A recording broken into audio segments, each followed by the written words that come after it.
we have now created a micro learning and training center for small businesses.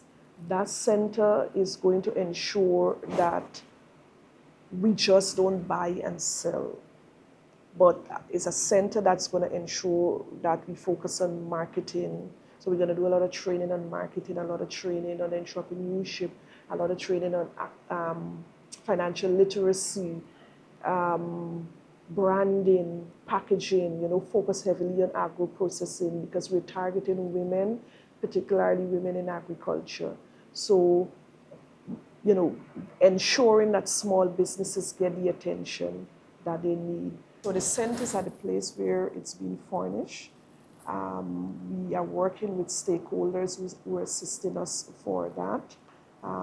Some of the oil company decide to come on board, and we are talking with other financial institutions to see how they can support that.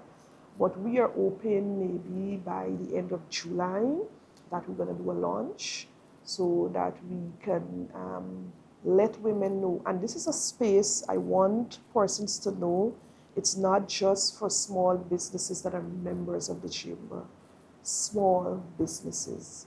So once you come and you register with the chamber, have a conversation as to the help, because we're going to have a help desk. If you need help in building out a business plan, you need help in creating a bid, printing some document, you can come and sit there, spend an entire day. There would be areas where you can have your tea, your coffee. You're going to have a small boardroom. You're going to have some individual rooms where you can have private meetings. We plan to have a lot of networking sessions, a lot of mentorship sessions also, where we're going to call persons who got it right, have an understanding as to what it takes to do good business and transparent business. We're going to bring them and connect them to our small business owners. There's no cost attached. So that is why we are working with the organization to see how they can support us. Right now, I think post-COVID, everybody was hoping that we go back to in person, but we still do everything in a hybrid manner.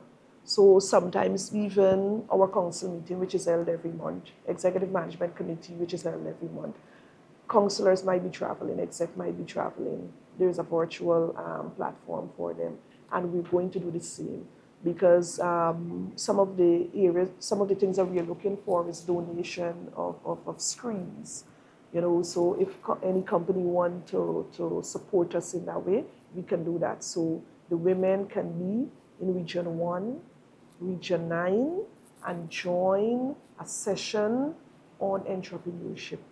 I want to also ensure that micro, small, and medium enterprises get the attention because we realize that is the group that is growing. At the chamber, they represent close to 70% of our membership, and they're growing every day. So I want to ensure that those businesses continue to grow.